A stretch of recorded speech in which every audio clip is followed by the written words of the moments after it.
La manche qualificative des groupes B et C pour la classe X30 senior avec Matthias van de Kerkhove et Tonnon Poulmen, le numéro 236, auteur d'une superbe performance puisqu'il avait signé le meilleur temps dans son groupe lors des essais qualificatifs et il partira depuis la pole position.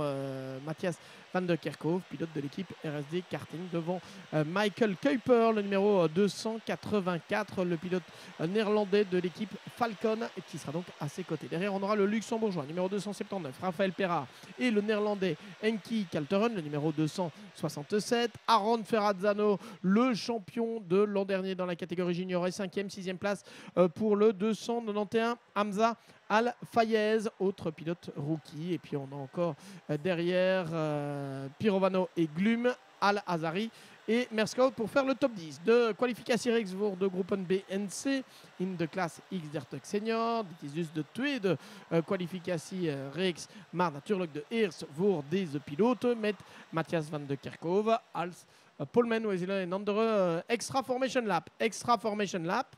On va donc avoir un autre tour de formation.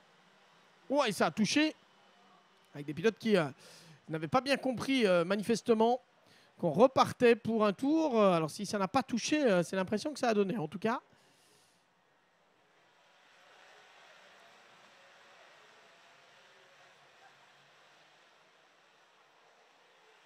Extra formation lap. Een andere formatieronde dus voor onze piloten. Met Matthias van de Kerkhove. Die heeft een verrassing gezorgd in de kwalificatietrainingen met deze tweede tijd in het algemeen en deze tweede positie in het algemeen klassement. Hij zal dus vanaf de polepositie starten met de groep B en Michael Kuiper met de groep C zal ook op de eerste startrij zijn, maar op de buitenkant nummer 284. Dan hebben wij Raphaël Perard, de Luxemburgse piloot, en Enki Kalteren, die komt van de Nederland natuurlijk. Enki Kalteren, die derde eindigt in het kampioenschap in 2022 en die voorlopig vierde in het kampioenschap is. Le départ dans quelques instants. Attention, cette fois on peut démarrer et le départ va être donné tout à fait normalement. On est parti avec un bon départ de Matthias van de Kerkhove. Est-ce qu'il peut rester à l'intérieur, Matthias van de Kerkhove? Oui, qui va négocier en tête. Attention, c'est chaud. Comme toujours, le passage du premier virage, ça touche derrière avec plusieurs pilotes qui se sont touchés d'ailleurs au cœur du peloton. Difficile de vous donner les noms. L'essentiel, c'est que personne ne reste sur la touche et que tout le monde a pu poursuivre son chemin. Mais effectivement, c'était un peu chaud de ce côté-là dans les virages 2 et 3 notamment. Regardez-moi ce peloton dans l'Europaland. Ils sont parfois 2, 3, voire 4 de front. C'est l'impression que ça donne en tout cas. C'est très spectaculaire à voir. Et c'est la Yamaha Series Benelux. On s'est accroché lors du premier passage dans la chicane. Accrochage avec plusieurs pilotes qui sont impliqués. Le 277 Andrés Bers. On a des pilotes de l'équipe Eurokarting qui étaient là également.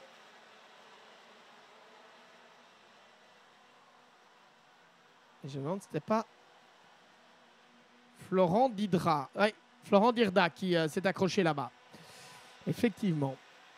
Na de eerste ronde, Matthias van de Kerkhove kon zijn polepositie bewaren, of de voordeel van zijn polepositie bewaren. Matthias van de Kerkhove als leider na de eerste ronde voor Enki Kalteren, Michael Kuiper op de derde positie. Dan hebben wij Raphaël Perra en Mathis Merscout als beste rookie. Hamza Al-Fayez is op de zesde plaats.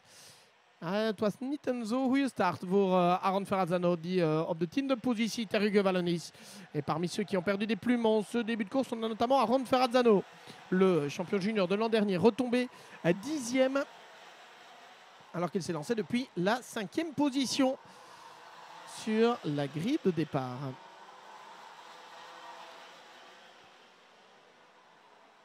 Toujours Matthias van de Kerkhove, leader, mais regardez Enki Kalteren qui passe à l'attaque et qui passe devant les deux pilotes RSD, deux équipiers. On ne va pas se faire la guerre de ce côté-là. Michael Kuiper, qui lui n'est pas du tout un équipier des deux pilotes devant lui, il va attaquer à son tour pour passer devant Matthias van de Kerkhove et reprendre la deuxième position. Enki Kalteren en tant que leader, Matthias Van de Kerkhove, qui n'est plus deuxième, mais qui est donc troisième derrière Michael Kuiper et qui vient de perdre 2 places d'un coup. Et il a même derrière lui Raphaël Perard, qui est bien dans le rythme également, le numéro 279. Avec l'équipe T3M, les 4 premiers qui se sont totalement échappés. Et puis derrière eux, je pense que c'est Mathis... Non, Hamza Al-Fayez qui serait... Oui, c'est Hamza Al-Fayez, numéro 291, qui emmène le groupe de chasse. Et pendant ce temps-là, regardez, changement de leader. Enki Kalteren a dû céder face à Michael Kuiper. Michael Kuiper al slider nu. Twee Nederlander op de twee eerste positie. Michael Kuiper voor Enki Kalteren. De Polman, Matthias Van de Kerkhove is op de derde plaats. Op de vierde plaats hebben wij Raphaël Perard. Dat betekent dat de top 4 heeft nu een mooie voorsprong genomen op de Hector Volgers en een verandering voor de derde plaats. Met Raphaël Perard, die heeft nu de derde positie aan Matthias Van de Kerkhove genomen. Raphaël Perard qui vient de reprendre la troisième place à Matthias Van de Kerkhove, qui est un peu en souffrance pour le moment, Matthias Van de Kerkhove.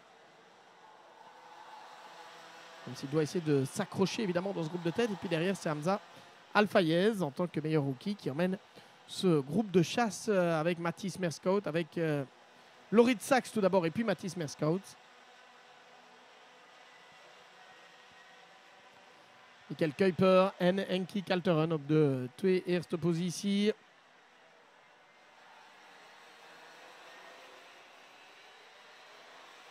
Dan hebben wij Raphaël Perard en Matthias Van de Kerkhove. Die probeert de goede tempo te behouden en de tempo van de leider te behouden.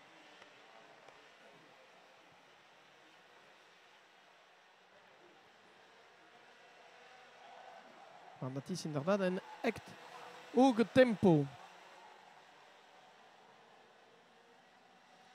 Et parmi les pilotes qui ont perdu gros, on a Marcus Glum, numéro 397. Marcus Glum qui a été contraint, semble-t-il, à l'abandon. Ah, pas de chance pour Marcus Glum qui partait depuis la 8e position. En opgave voor Marcus Glum die was op de startgrid en die moest opgeven. We hebben niks gezien, dus het is moeilijk om te zeggen wat gebeurt er voor Marcus Glum. Maar inderdaad, het is een opgave voor hem. Dans le peloton, avec notamment Angelo Meli. Lutte pour la 6e, 7e, 8e position. Numéro 301, c'est Mathis Merskout. Angelo Meli qui est juste derrière lui. Et derrière Angelo Meli, c'est Loris Sachs, numéro 283, pilote danois. Enki Kalteren qui est revenu sur Michael Kuiper et qui emmène dans sa roue Raphaël Perard. Très très bon tempo aussi pour Raphaël Perard, le luxembourgeois. Et regardez comment Matthias Van de Kerkhove a bien rectifié le tir alors qu'il avait été un peu mis à mal à un moment.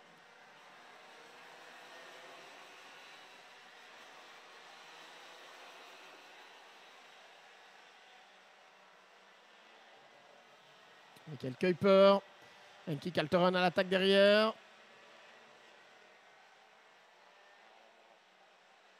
Est-ce qu'il peut passer Enki Kalteren?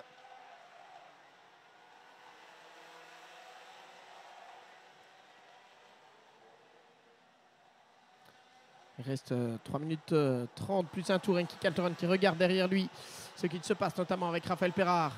Et Matthias Van de Kerkhove, il ne doit pas se précipiter. Enki Kalteren, mais il va devoir attaquer. Il va attaquer peut-être maintenant. Oui, à l'intérieur, ça passe.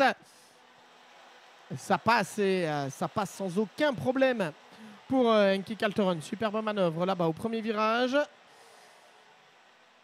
Michael Kuiper qui n'a rien pu faire et qui doit se méfier maintenant. Voilà, qui est attaqué par Raphaël Perard. Il va perdre une place supplémentaire. Et puis Matthias Van de Kerkhove également va peut-être pouvoir passer. Non, pas encore devant Michael Kuiper qui a croisé la trajectoire pour venir défendre sa position. Michael Kuiper die niet de leider meer is. Hij moest Enki Kalteren en Raphaël Perard laten gaan.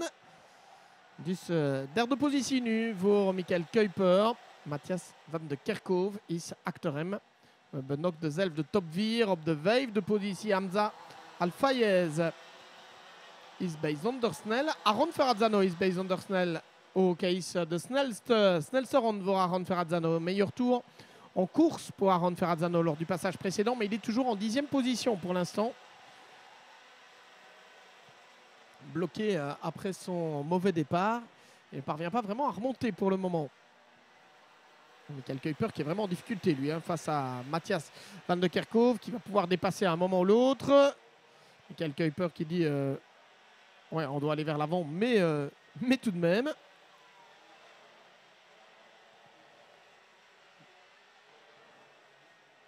Pour Matthias Van de Kerkhove, il va falloir placer une attaque, d'autant que derrière Hamza Al-Fayez est en train de revenir.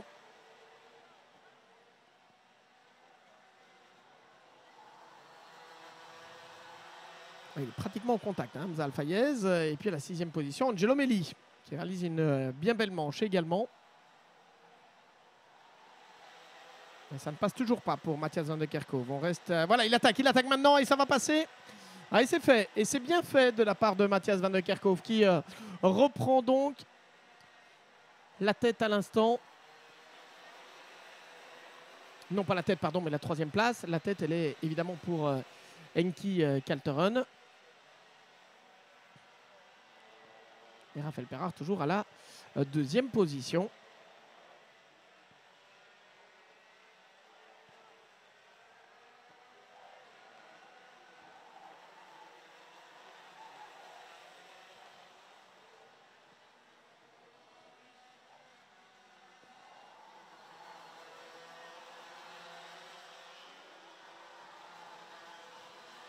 Et on a un drapeau d'avertissement pour le numéro 258, je pense. Si j'ai bien lu, ce sera Aron Ferrazzano qui se fait avertir ici. Drapeau d'avertissement.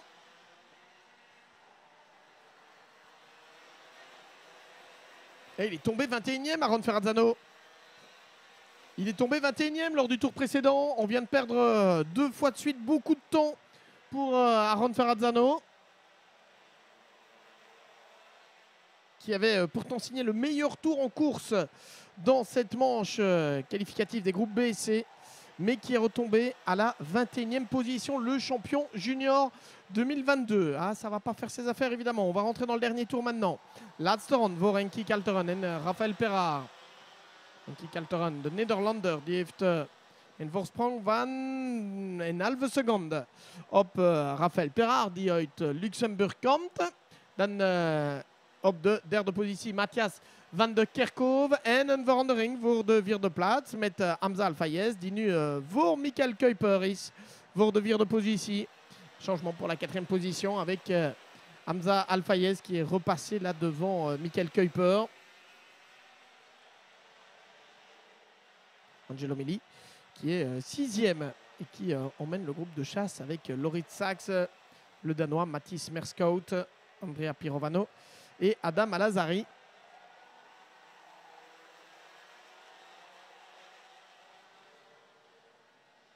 Et on est dans le dernier virage pour Henki Kalteren, 3e du championnat l'an dernier. Henki Kalteren peut-il améliorer son score cette année? Il est 4e du classement provisoire. Et en attendant, eh bien, on le retrouve, Henki Kalteren, vainqueur de sa première manche qualificative, celle des groupes B et C. Raphaël Perard, très belle manche pour le Luxembourgeois qui termine à la 2e place. Très belle manche aussi de Matthias Van de Kerkhove qui a confirmé que son bon chrono des essais ne devait absolument rien au hasard puisqu'il termine 3e de cette manche-ci après être parti de la pole, après avoir été un peu bousculé et puis après être remonté petit à petit. Donc bien vu hein, vraiment pour Matthias Van de Kerkhove. C'est sa meilleure prestation depuis le début de cette saison. On a ensuite Hamza Al-Fayez, le rookie qui est 4e, 5e place pour Michael Kuiper, donc 6e. Angelo Melli, voilà le classement d'ailleurs qui se dessine sous vos yeux. Lauritz Sachs à la 7e place. Mathis Merskout, 2e rookie derrière Hamza Al-Fayez, il est 8e, 9e place pour Andrea Pirovano et 10e position pour Adam Alazari. Parmi les grands malchanceux dans cette manche-ci, eh bien, on pointe principalement Aron Ferrazzano qui termine à la 21e place alors que le rythme était là, comme le prouve d'ailleurs le meilleur tour en course. Aaron Ferrazzano qui est 3e actuellement du championnat, qui crée la surprise puisqu'on le retrouve à la 3e position derrière les habitués que sont Eli Goldstein et Sam Balota. Mais alors qu'Enki Calteron a gagné, Aaron Ferrazzano lui est 21e dans cette manche-ci. Ça ne sera pas évidemment, et ce n'est pas évidemment le résultat qu'il espérait. On termine dans quelques instants avec la dernière manche qualificative X30 Senior pour les classes, ou les groupes en tout cas, E et F de Volgende Qualificatiere Zal voor de groepen E en F zijn in de classe X30 Senior. Donc la classe X30 Senior avec les groupes E et F dans quelques instants.